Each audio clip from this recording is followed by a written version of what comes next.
A special thank you to each of our subscribers who make this channel possible. Here's today's story. In a significant ruling that has sparked widespread debate, an immigration judge in Louisiana has determined that Mahmoud Khalil, a graduate student at Columbia University, is subject to deportation as a national security risk.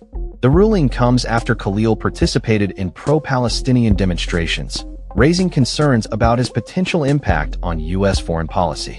Judge Jamie E. Comins concluded that the government presented sufficient evidence to justify Khalil's removal from the country, claiming his presence could lead to potentially serious foreign policy consequences.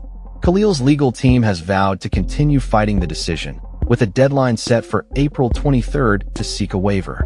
Meanwhile, a federal judge in New Jersey has temporarily halted Khalil's deportation, adding another layer of complexity to this unfolding legal battle.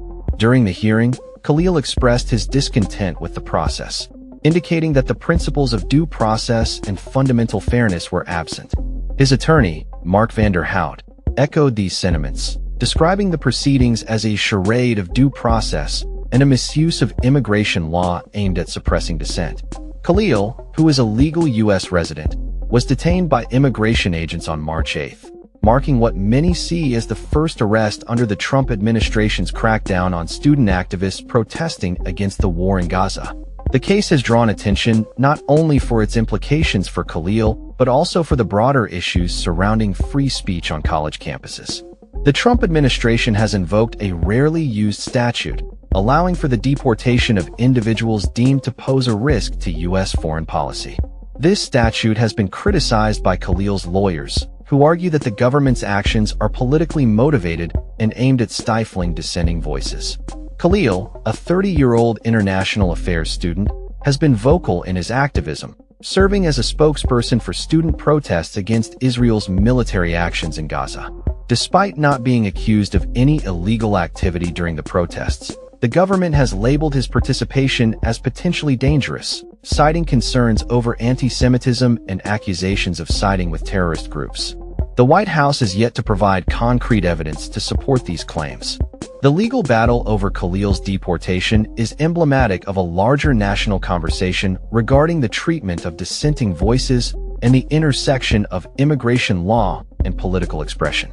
As federal judges in New York and New Jersey have intervened to prevent Khalil's immediate deportation, the outcome of this case could set a precedent for how similar cases are handled in the future. In the wake of Khalil's detention, the Trump administration has threatened to withdraw federal funding from Columbia University, claiming the institution has not done enough to combat anti-Semitism on campus. This move has been met with criticism from various student groups and civil rights organizations, who argue that the administration's actions are an infringement on free speech rights. As the legal proceedings continue, Khalil's case will likely remain at the forefront of discussions about immigration policy, free speech, and the rights of activists in the United States. With a deadline looming for his legal team to file for relief, the coming weeks will be crucial in determining Khalil's fate and the implications it holds for student activists nationwide. That's all for this story. We upload videos every day covering many different subjects, so hit that subscribe button to stay informed. Thanks for watching.